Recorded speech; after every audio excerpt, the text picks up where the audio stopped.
Hello everybody, I am Hoardergamer, and today we've got comic books, we got toys, we've got some video game stuff. Not much video game stuff this week. A lot of the news taken up in video games by the Microsoft, like, FTC craziness. Like, every day is something wild. Like, apparently we found out that Sony redacts their important private documents with a Sharpie because you can easily see all the numbers and information that was redacted. So,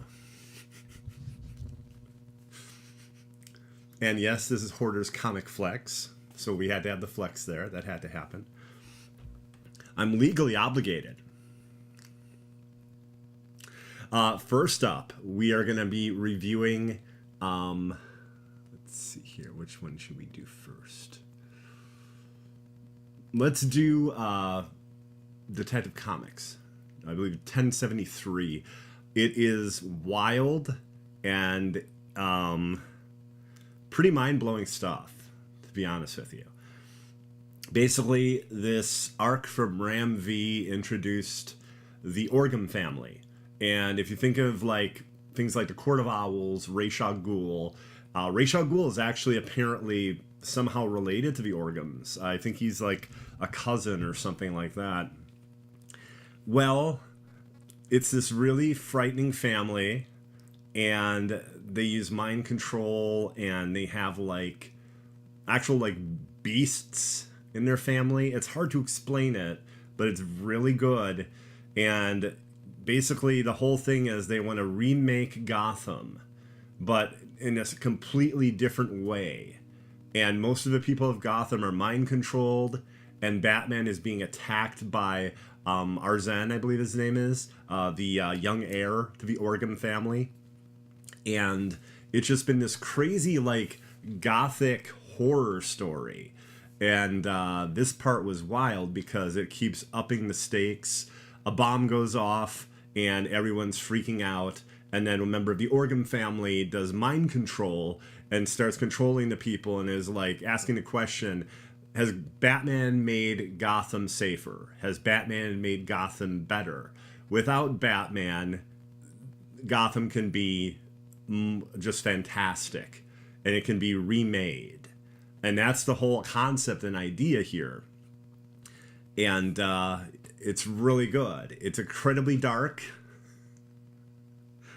But this is, like I've talked about before, this has been one of the best runs of Detective Comics, and even Batman. So this one, Detective Comics, is being done by Ram V, and Batman's being done by Chip Zdarsky. And both those books have been excellent. If you're a fan of Batman, I highly recommend checking them out. There's one trade already, Failsafe for Batman by Chip Zdarsky, and I believe the Ram V one comes out around August 15th, but that might be an Amazon date. It might be a week or two earlier at like your local comic shop. So, hard to say. Overture, I believe, is the name of that Ram V story arc for Detective Comics. And now the new thing is charging you an extra $1 or $2 for your comic and giving you another like 10 or 12 page story. And this one is a follow-up. It's basically Arzen and his like upbringing, being, trained as this murderer or killer / fighter leader, I guess, of the future of the Orgum family. And you get an interesting reveal as to one of the formative moments in his young life that made him what he is today. And it's an interesting reveal. It's something you can kind of see coming because of how like screwed up the Orgum family is. And there's also a quick cut of Azrael looking like he's going to get back into action. And it looks like a lot of things will fundamentally change now in Detective Comics because of the Orgum family. Like, this could truly be one of the greatest threats Batman has faced. And it might end up changing Gotham forever. I don't know. I don't know. They showed like Two-Face getting ready to like just kind of burn it all down. They kept showing all these wild things going on in Gotham as the Organs are like doing their plan. So it was pretty intense. It was pretty intense. But yeah, I highly recommend both Detective Comics and Batman. Those are two of my favorite comics. And even like stepping away from being a huge Batman fan, which I am, and actually, you know, being objective about it, it's some of the best writing I've seen in a long time. It's really good. Like, I really liked Tom King, but Tom King had this fun thing where it fun and aggravating at the same time. He would go and have this amazing scene being built, right? And you're expecting this knock'em sock'em insane action moment, and Tom King would be like, "No, we're gonna show up 5 or 10 minutes after that happened. You're gonna see the aftermath, and you're gonna get a little explanation. It's not so much the idea of because they always say you should show, don't tell. So it's very little detail, little bits, pieces in here. So he's not like, you know, bombarding you with tell, not show, if that makes any sense. But yeah, there were times where that would get like really slightly frustrating, but everything else was so good. Like the dialogue was really good, the decisions, characterization, obviously the relationship between Catwoman and Batman. That was a huge part of Tom King's run on Batman, and also the Batman and Catwoman comic book.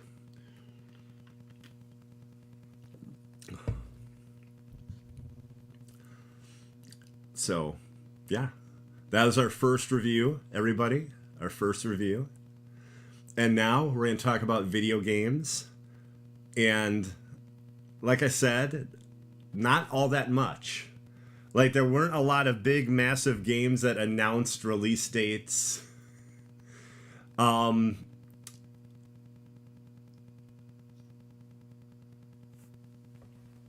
second, please. Sorry. Annapurna is going to have an event where we're going to talk about video games, and so that's going to be pretty cool. I want to say that's tomorrow, I think. So that's going to be interesting. There's going to be some cool announcements there, probably. And yeah, that's really it for big video game announcements, you know? It's little bits of information here and there. Diablo 4, though, had a huge mega patch. Like, really nice. Buffing just about everything. Now, the level as to what it buffs is sometimes minimal, sometimes much larger, depending on the different character class and the different abilities you're talking about.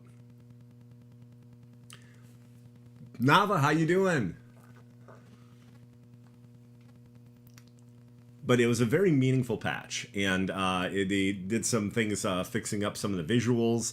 I don't know exactly in detail what the visual changes were. I know part of it had to do with Necromancer using, I believe it is Blighted Corpse, because that obscured everything on the screen. That made it so you couldn't see deadly poison and like fire and shadow attacks and stuff. You just saw Blighted Corpse. It was just like darkness. And people were dying, especially hardcore players were dying instantly. So they needed to do something about that, definitely. Yes, Patch Adams. Diablo 4, Mega Patch Adams. How you doing, Mike? But I was happy because I play a druid. And I am a poison werewolf druid, which is a version of that class that hasn't gotten the most love. And I still don't know if it's going to be endgame viable. Let me say what I mean by that. So right now I'm at level 54 or 55, something like that. And you go up to level 100. So apparently the big fear with some of the classes and some of the choices made in certain classes is that you'll get to like level 70 or 80, but then trying to get past that is going to be incredibly difficult. And I might have to make some changes in order to do that. Like, I might have to use lightning, I might have to use earth abilities, I might even have to go possibly werewolf / werebear. I don't know yet. I haven't hit a wall where it's been like, oh my god, I'm not getting past this. That hasn't happened yet. But again, I'm only at 54 or 55. At 70 or 80, you know, I'll comment at that point. And I'll say what that's like. But yeah, they actually made it more fun for you to go through the first 50 levels for sure. The idea was to make leveling less difficult and more enjoyable. And in some of the cases, make certain builds viable that were not. But not every build has become viable for endgame. It's still very early on though, and it's no reason to like completely abandon your character or anything like that. I've made some small changes to my Paragon board, but they've been minimal. And I'm only on the first board so far. I'm about to hit the second one real soon. Of course, I'm going with like a werewolf board, I think it is. There's like 2 or 3 boards that are werewolf, werebear. Then there's 2 or 3 that are plant-based, like creeper vine, things like that. And then there's like 2 or 3 that are like earth and like hurricane. I believe it's hurricane. I'm trying to remember if that's what it's called. Hurricane and like lightning stuff. Like a lightning storm, I think it is. And Final Fantasy 16. I have absolutely loved it. I think that's going to be one of the games of the year. I also think Diablo 4 will be in the conversation of games of the year as well. Final Fantasy 16 has some of the best combat, best characterization, characters I actually do care about. It's a really interesting world. It's got elements of Game of Thrones, and it's got all sorts of different things going on in the story too. But I like it very much. Yeah, I'm impressed with it, Nava. I really am impressed with it. Like, I figured I would like it because, like, I enjoy most of the main Final Fantasy games. There aren't a lot of them where I'm like, that's awful. I did think that the hand-holding in Final Fantasy 13 was a bit much. But apparently I was wrong because it was so incredibly popular, they did 2 direct sequels. So...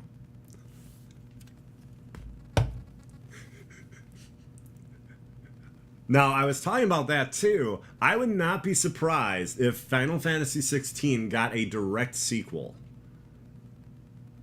Like 16-2, like Final Fantasy 16-2, or... That would not surprise me. The amount of time and effort put into the creation of this engine, everything they've done with this engine, the combat, all those things, I can't see them just being like, well, done, and just doing a completely different type of Final Fantasy right away. I also think due to the popularity of this, and I think the popularity is just going to grow as more people finish the game and play the game, that it's very likely that they could do a direct sequel. I think it could totally happen. Yeah, there was 13, 13-2, and 13-3. There was actually a trilogy, and each one played somewhat differently. I mean, they're all role-playing games, but they all had like different ways handling dungeons. I think one of these story arcs is time travel. I'm trying to remember. But yeah, I wasn't a huge fan of the 13 series. Visually, it was incredibly impressive at the time, though. I'd be remiss not to say that. Like, it really was. Just beautiful looking at the time. I think that's why everyone was so shocked and impressed by it. Like, day one, people were running out probably and getting it because of how insane it looked. Even, like, the animations of the enemies that you fought. At times, people were, like, comparing it to, like, CG cartoons and stuff. It looked really good. But yeah, everybody, I mean, if you're talking about video game news, aside from the whole FTC Microsoft thing, not that much, you know, which is kind of a relief, right?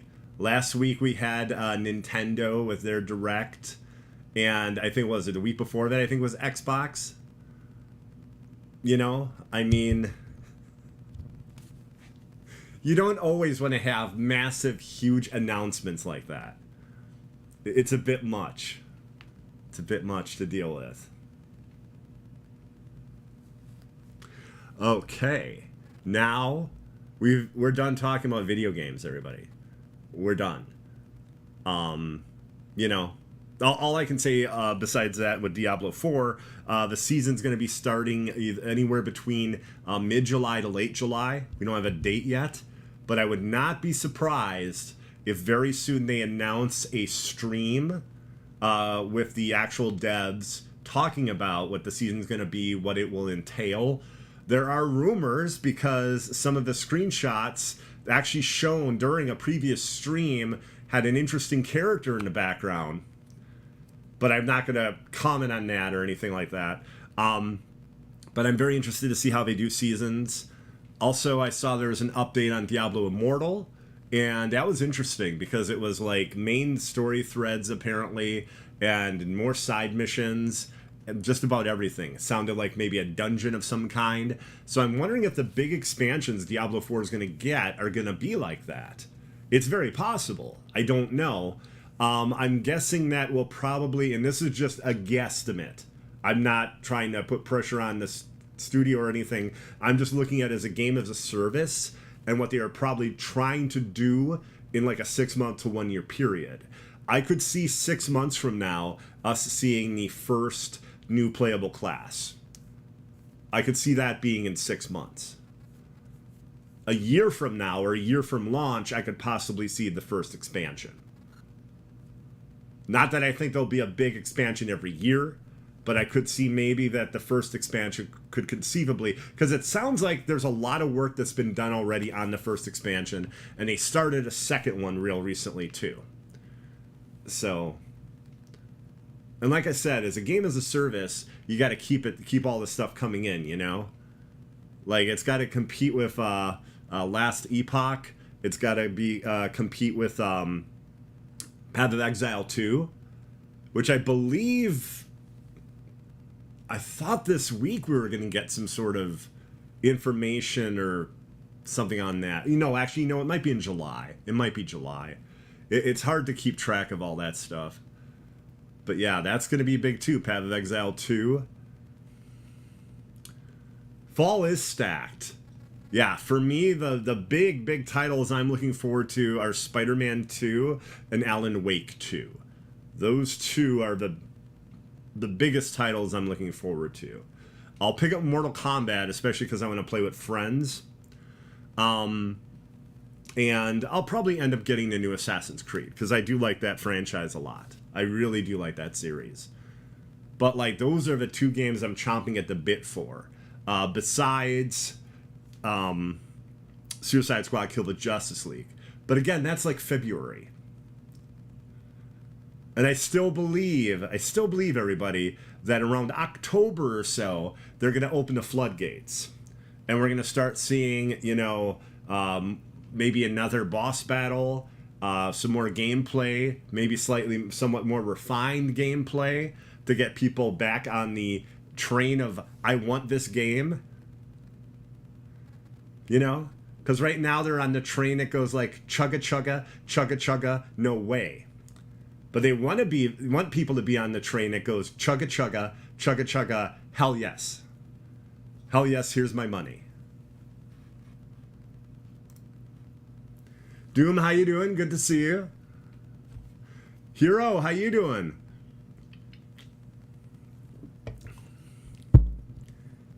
Hero, you just missed it. I talked about Diablo 4. The new season. No details yet for that season, everybody, in case you just showed up or something. Or just, started watching the video. But yeah, I talked about that briefly. And of course, mentioned the update that came out yesterday. But now we are actually done talking about games, except for the question I'm about to answer right now. Mid-July to late July, Doom. Mid-July to late July. There's no exact date. So. I know, isn't that amazing? I talk about Diablo 4. Also Final Fantasy 16. So not just Diablo 4. Not just Diablo 4. No problem, dude. No problem. But now it's time for us to toy around. And I got some crazy toys to show everybody this week. G.I. Joe, the Dreadnought vehicle, which of course right now, it slips my mind the name of it. But it looks amazing, right? Doesn't that look really cool? Brings to mind a lot of memories of G.I. Joe and Cobra and all that. Well, what if there's another picture here that will just blow your mind? This thing is nuts. So, the Dreadnought vehicle turns into Soundwave, the Decepticon from Transformers, comes with a 3 3/4 inch Zarana and Zartan, Zarana's brother, action figures, both two of the main Dreadnoughts, and Ravage. This is an insane crossover from Hasbro, and I believe it's $99.99. So it's not cheap, but I thought it was pretty crazy. I thought people would want to see it. There's even this part on the back of Soundwave where like Zarana and Zartan can actually like stand in like the cage that holds them, like they're controlling him. It's pretty wild. Like, I think this is really cool. I just think the price is a little bit rough. I also like the fact that it very much looks like Soundwave. It's not like they completely, had to alter the look of Soundwave in order to make this transformation happen. Both the vehicle and Soundwave, I think, look really good. So I find this pretty impressive. Yeah, I had to show this off. I had to be like, this thing is nuts. Let's see. I'm going to remove those pictures. Next up. Oh, that's me. Don't want to move me. Choose. But do choose wisely. Indiana Jones. Okay. Henry Jones Sr. Indiana Jones. The Grail Knight. And Elsa Schneider. Another series of the 6-inch Indiana Jones figures. And what am I showing in the center of this picture here? The Grail and the table. So, if you buy all 4 of the figures in the set, you get all the pieces to put together the Grail table with all the Grails and everything there. So you get to recreate that from Indiana Jones and the Last Crusade. So, I thought that was pretty awesome. With the excitement of the new Indiana Jones Dial of Destiny, I definitely wanted to show that. And what if that wasn't the only Indiana Jones toy I had to show today? What if there was another? Get ready for this likeness, everybody. It is staggering. Indiana Jones and the Dial of Destiny Hot Toys. Look at this insanity.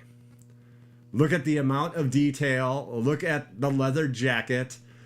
The face. I mean, completely insane. I don't know the price. It's Hot Toys, so probably anywhere between $250 to $300. He comes with, apparently, the Dial of Destiny. It looks like a giant compass that's in his hand. He comes with a working flashlight. He comes with a number of types of whips. Some that are like rolled up. Some that are like, I guess action pose. He comes with a stand. But yeah, I cannot get over the lightness of Harrison Ford. He actually has glass eyes that can roll separately. So someone on Twitter was like, it's like actually having the actual Harrison Ford in the palm of your hand. Like Hot Toys, man, they knock it out of a ballpark. Their stuff is not cheap at any stretch of the imagination, but the detail, the sculpture work, completely nuts. Completely nuts. Of course, now all the fans want the Last Crusade indie. They want the Raiders of the Lost Ark indie. Because they want, also young Harrison Ford.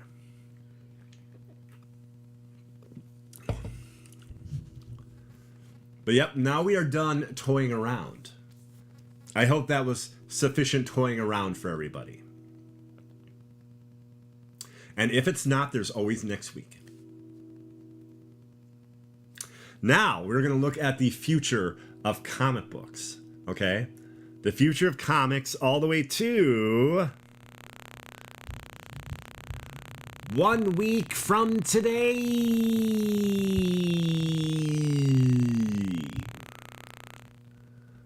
Okay, so first up we have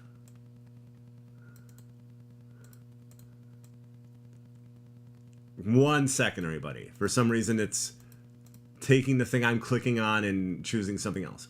Sinister 4. Now, you're probably thinking Sinister 6. Spider-Man villains, right? Well, this is X-Men Before the Fall, the Sinister 4. So basically, like, 4 versions of what Mr. Sinister was doing, where he basically copied some of himself to the founders of Krakoa. Yeah, it's complicated. It's complicated. It's been really good though.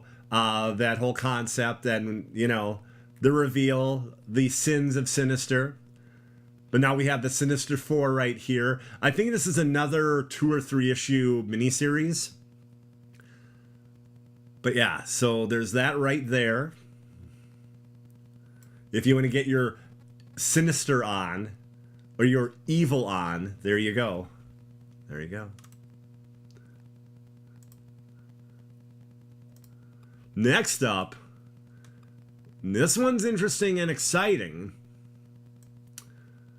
You got Kelly and Lansing, 2 of the best comic book writers, I'd say, the last 2 years or so, currently doing Star Trek. They also they do one of the Captain America books, and that's just part of what they do. They do a lot of books, but they are doing the annual for Thor. There's apparently a new character, a new thing called Mythos, and it's really hard to read it here, but what it says is this is the beginning of like a prelude to L. Ewing taking over Thor.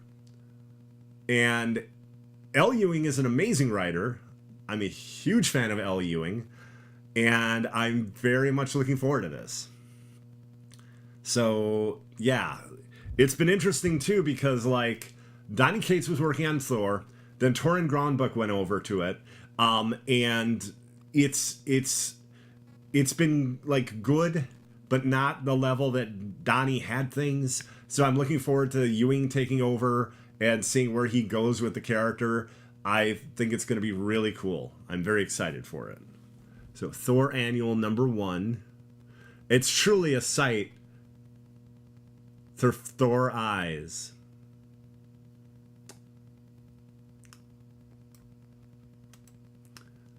Okay, let me remove that here. Kind of wish I could remove that joke like I removed the picture. But this isn't about fancy editing. This is about being raw. The Jello Biafra of comic book review shows.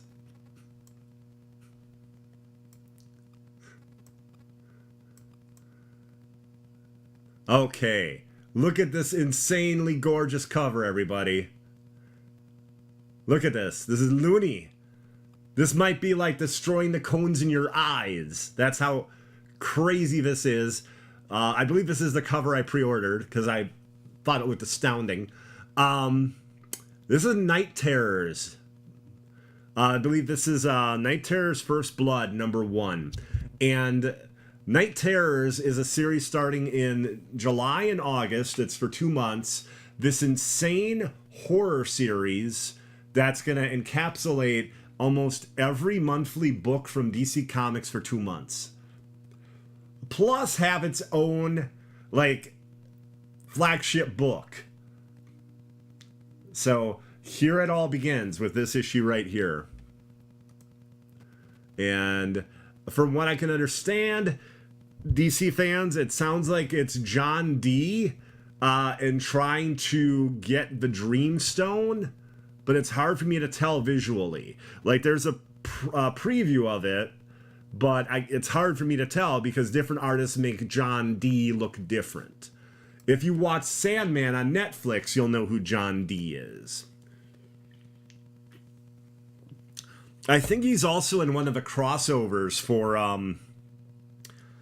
the Arrowverse.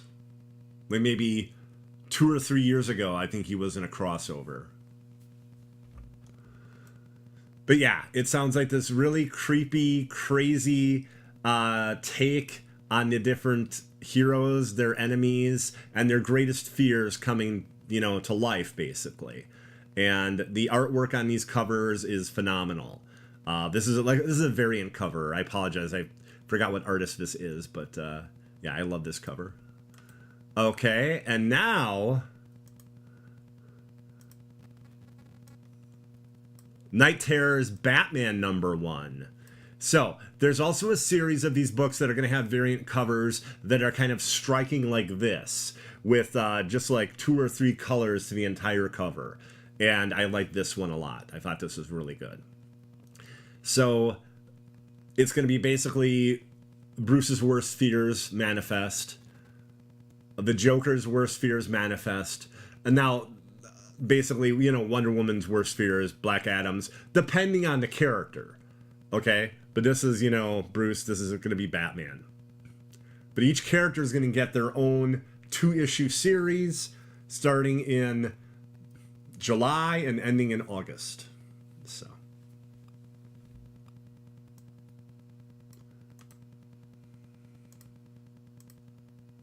Boo! See, I scared you, didn't I? It's Night Terrors. It's Night Terrors, so if that was too scary for anybody, I'm sorry. I apologize if I freaked the heck out of you. I'm sorry. Now, finally, we're going to say any ideas, thoughts, things you want me to put into the show, toys you want me to cover, comics you want me to cover. Definitely put those into comments or put them into chat. It'd be awesome. It'd be awesome. I can't guarantee that I can do everything, but certain things possibly. One issue too is keeping track on the real small press books, because even though I go to a really good comic shop, Lost World of Wonders here in Wisconsin, even they can't get every super small book unless people order it, So there are going to be some small press books you find out about a week or two before, unless you're using previews, which can be an exhausting process,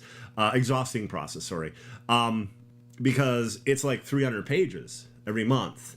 And there are companies that'll have 1 book. There are companies that'll have 5-10 books. And it's so hard to keep an eye on all this very small companies and small press out there. So if you see something that seems really good or exciting, yeah, let me know. Even if it's something I can't cover, it might be something I might be interested in. I could definitely talk about it. Okay, finally, we're going to end with our second review of the night, and that is Heralds of Apocalypse 1.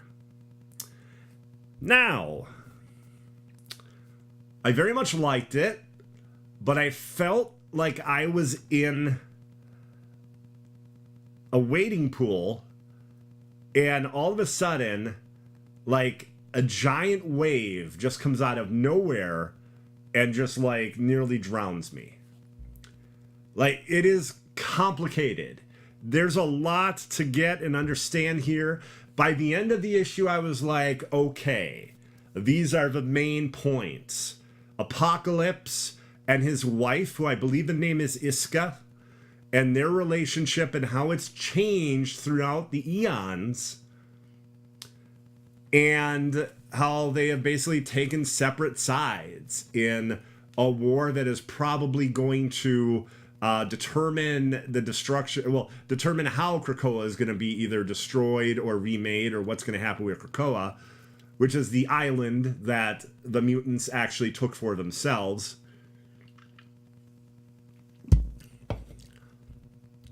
And you find out, too, Apocalypse has changed his name. Like, the second page, there's this demon, and he's, like, all beaten up and hurt and everything, and he's talking about, like, you know, I survived this trial or whatever like this. What is the secret? What can you tell me, Apocalypse? And he stops him and goes, like, that was my old name. That's the name I used to go by. My new name is Revelation. So now Apocalypse goes by the name of Revelation, and it's the idea that revelation, it's always happening, and sometimes it can be very, very bad. And what's really interesting with the writing here, which is, I believe it is L. Ewing again, he humanizes Apocalypse, and you get the whole concept is that he is just trying to, or at least this is how he sees it. You know, he's pretty monstrous, really, if we're looking at him. But the way he sees it is, he's basically putting everything through a trial by fire, testing it to strengthen it, and if it's not ready, it fails and it dies. And you also get the fact that he actually loves his kids and his wife. It's a very interesting relationship, as you might guess. And again, if you're looking at all the details of it, it is complicated. I believe I got the gist of it.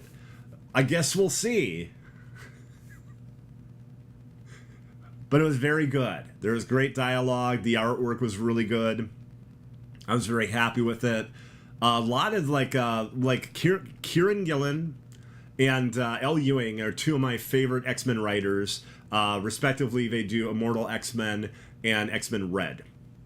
And those are two excellent books. When anyone ever asks me about X-Men, I'm always like, hey, get X-Men Red, get X-Men Immortal, and then get the base X-Men. If you have more money, if you're not getting all sorts of other books, get Wolverine, get other X books that you really like, characters you really like, Storm, things like that. But to actually understand what's going on and not buy 14 books a month, I kid you not, it's like I think 14 or 15 books a month for X-Men. 2 or 3 will be able to give you, the gist of what is going on.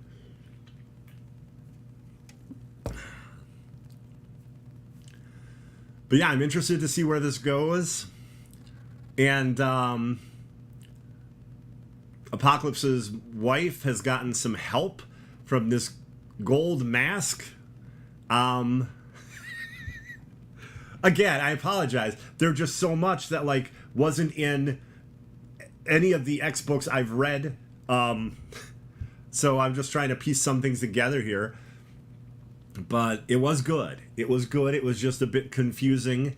And also, it's one of those stories where, both characters have swords, they're fighting, duking it out and stuff. And then you're going through the past at different points. So it was a little on the confusing side, but it was good. It was good. Everybody, I want to thank you all very much for watching. I appreciate it. Hopefully next week we'll have even more video game news, some exciting stuff to talk about there. Because, really, I just had, Final Fantasy 16 to talk about briefly, and then the Diablo 4 patch. That's pretty much it. Let's see here. If you want to watch me, I don't know why you'd want to.